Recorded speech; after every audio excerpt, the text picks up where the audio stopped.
ഒരാൾ ജോലിക്ക് വരികയാണെങ്കിൽ സ്വാഭാവികമായിട്ടും നേരത്തെ സൂചിപ്പിച്ച പോലെ തൻ്റെ മുന്നിൽ നല്ല കഴിവുള്ള ഒരാളുണ്ട്, അപ്പുറത്ത് അത്രത്തോളം കഴിവില്ല പക്ഷെ ഏറ്റവും നന്നായിട്ട് AI യൂസ് ചെയ്യുന്ന ആളുണ്ട്. ഇതിലെങ്ങനെ ചൂസ് ചെയ്യുന്നുള്ളത് വളരെ ഇമ്പോർട്ടൻറ്റ് ചോദ്യമാണ്.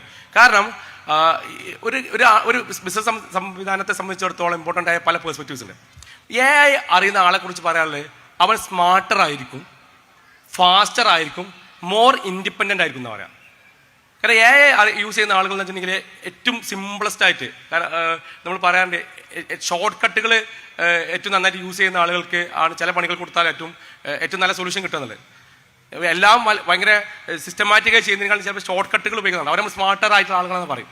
അപ്പോൾ അതുപോലെ തന്നെയാണ് ഒരു ടാസ്ക് കൊടുത്താൽ ഏറ്റവും സ്മാർട്ടായിട്ട് ഏറ്റവും സിംപ്ലിഫൈ ചെയ്ത് ചുരുങ്ങിയ സമയം കൊണ്ട് കൂടുതൽ എഫക്റ്റീവായിട്ട് ചെയ്യുന്ന ആളാണ് സ്മാർട്ടർ ആയിട്ടുള്ള ആളെന്ന്. ഫാസ്റ്റർ എന്നുള്ളത് ഒരു വർക്ക് കൊടുത്താൽ ചുരുങ്ങിയ സമയം കൊണ്ട് ഇത് ചെയ്ത് തീർക്കുക.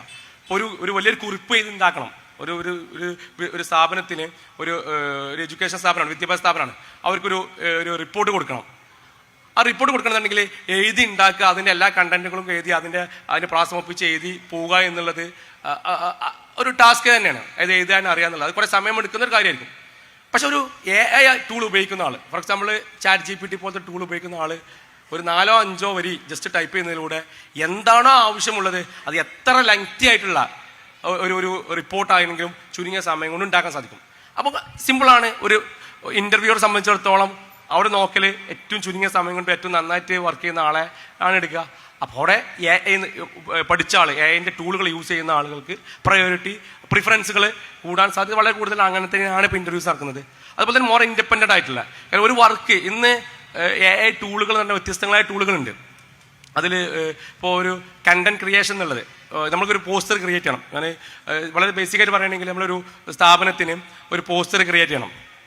ആ പോസ്റ്റർ ക്രിയേറ്റ് ചെയ്യണമെന്നുണ്ടെങ്കിൽ അതിന് ടൈറ്റിലിംഗ് വേണം, നല്ല ടൈറ്റിലിംഗ് വേണം. അപ്പോൾ ടൈറ്റിലിംഗ് എഴുതാൻ പറ്റുന്ന ആളുകൾ ഒരു വലിയൊരു പാരഗ്രാഫ് എഴുതാൻ ചിലപ്പോൾ എളുപ്പമായിരിക്കും, പക്ഷെ ആ പാരഗ്രാഫിനെ ചുരുക്കി ചെറുതാക്കാൻ ചില ബുദ്ധിമുട്ടായിരിക്കും.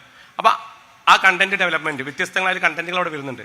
അതേപോലെ തന്നെ പോസ്റ്റർ ഉണ്ടാക്കുക എന്നുള്ളത് ഇന്നത്തെ കാലത്ത് മുമ്പൊക്കെ പോസ്റ്റർ ഉണ്ടാക്കണമെങ്കിൽ നമുക്കൊരു പോസ്റ്റർ ഉണ്ടാക്കുന്ന ഷോപ്പിലോ അതിൻ്റെ ഏജൻസികളോ ഏൽപ്പിക്കണം.